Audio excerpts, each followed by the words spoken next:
Operation సింధూర్ను విజయవంతం చేసిన భారత సైన్యానికి కృతజ్ఞతలు తెలుపుతూ దేశ రక్షణలో ప్రాణత్యాగం చేసిన వీర జవాన్లకు శ్రద్ధాంజలి ఘటిస్తూ అనకాపల్లి జిల్లా నక్కపల్లిలో తిరంగ ర్యాలీ నిర్వహించారు. నక్కపల్లి ఉపమాక ఆర్చ్ నుంచి ప్రభుత్వ పాఠశాల వరకు జరిగిన ఈ ర్యాలీలో హోంమంత్రి వంగలపూడి అనిత పాల్గొన్నారు.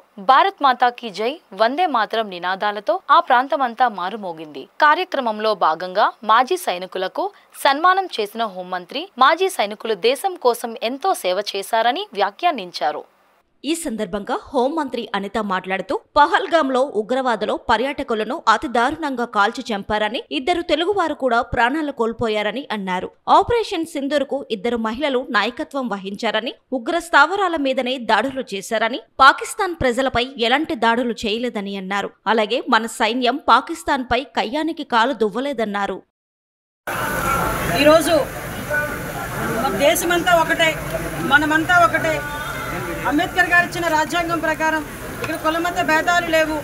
భిన్న సంస్కృతులు ఉన్నప్పటికీ కూడా, భిన్న భాషలు మాట్లాడుతున్నప్పటికీ కూడా మనందరినీ కూడా లౌకిక రాజ్యం అని చాటి చెప్పేదానికి, అదేవిధంగా ఈ రోజుకి కూడా వీరోచితంగా మన భారత సరిహద్దుల్లో మనందరి రక్షణ గురించి తమ కుటుంబ సభ్యులందరినీ వదిలి ఇక్కడికి మన సరిహద్దుల్లో మనందరి గురించి పోరాటం చేస్తున్న వీర సైనికులందరికీ కూడా ఈరోజు సంఘీభావంగా గౌరవ నరేంద్ర మోడీ, ప్రధానమంత్రి నరేంద్ర మోడీ గారు, అదేవిధంగా గౌరవ ముఖ్యమంత్రి చంద్రబాబు నాయుడు గారు, ఉప ముఖ్యమంత్రి మన పవన్ కళ్యాణ్ గారు ఆదేశాల మేరకు మన రాష్ట్రం మొత్తం మీద, అదేవిధంగా దేశం మొత్తం మీద ఈ తిరంగ ర్యాలీని ఇక్కడ నిర్వహించుకోవడం జరిగింది.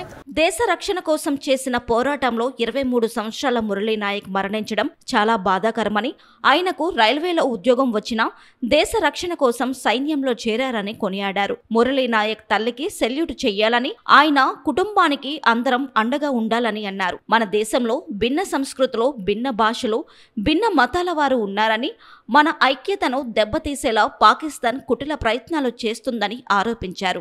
భారతీయులు ఎక్కడ ఉన్నా ఐక్యతగా ఉండాలని, మతపరమైన విద్వేషాలు రెచ్చగొట్టే వారి పట్ల జాగ్రత్తగా ఉండాలని చెప్పారు. నిజంగా మనందరికీ తెలుసు, ఒక్కసారిగా ఉలిక్కిపడ్డ పరిస్థితి.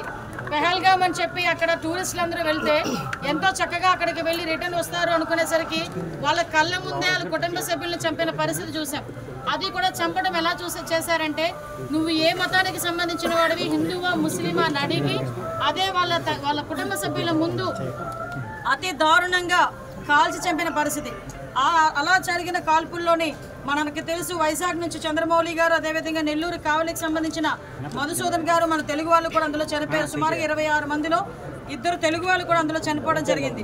అక్కడ ఇన్సిడెంట్ జరిగిన వెంటనే మన రాష్ట్ర ప్రభుత్వాలన్నీ కూడా అలర్ట్ అయ్యి వాళ్ళనందరినీ కూడా మృతదేహాలు ఇక్కడ తీసుకొచ్చి గవర్నమెంట్ లాంఛనాలతో అక్కడ మనందరం కూడా వాళ్ళ సపోర్టివ్తో, గవర్నమెంట్ సపోర్టివ్తో అక్కడ దహన సంస్కారాలు కూడా చేసి వాళ్ళందరినీ కూడా మనందరినీ కూడా ఒక సానుభూతి తెలియజేసాం.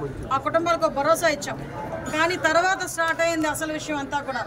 ఏ మహిళల ముందైతే వాళ్ళ భర్తల ప్రాణాలు తీశారో, ఏ తల్లి ముందైతే ఆ కొడుకు ప్రాణాలు తీశారో, ఏ పిల్లడు కొడుకు ముందైతే తండ్రి ప్రాణాలు తీశారో, కంపల్సరీగా వాళ్ళ మీద మనం ఆత్మస్థైర్యాన్ని నింపాలి భారతీయుల్లో, లేకపోతే ఇబ్బంది పడతామని చెప్పి నరేంద్ర మోడీ గారు ఆపరేషన్ సింధూర్ అని చెప్పి ఏర్పాటు చేసి, దానికి కూడా నిజంగా స్త్రీ శక్తిని గౌరవంగా భావించే మన భారతదేశంలో, ఆది పరాశక్తిని దైవంగా భావించే మన భారతదేశంలో ఆడవాళ్ళకి ఆ ధైర్యం ఉంటుందని చెప్పి 2 ఆడవాళ్ళని కూడా, మహిళల్ని కూడా దానికి నాయకత్వం వహించమని చెప్పి ఉగ్రవాద స్థావరాల మీద దాడులు చేయించిన పరిస్థితి కూడా ఉంది.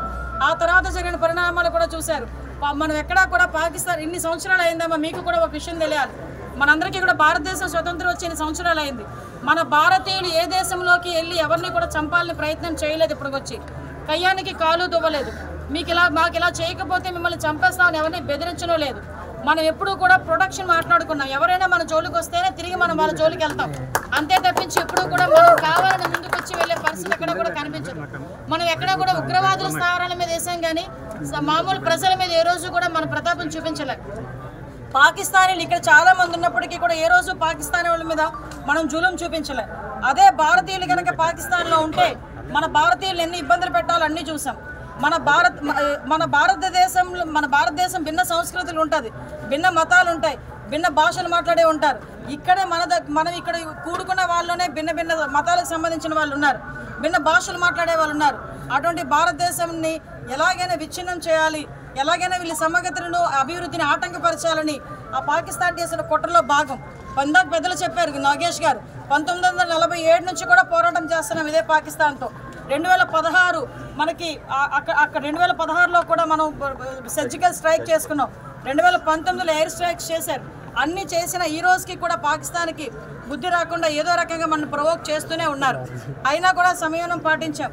ఈరోజు చాలామంది మొన్ననే మురళీ నాయక్ అని 23 సంవత్సరాల వీర జవాన్ మృతి చెందిన వీరమరణం చెందడం నిజంగా చాలా బాధ అనిపించింది. ఆ రోజు అంత్యక్రియలకి నేను కూడా ప్రభుత్వం తరపున నేను నారా లోకేష్ గారు, అదేవిధంగా డిప్యూటీ సీఎం పవన్ కళ్యాణ్ గారు,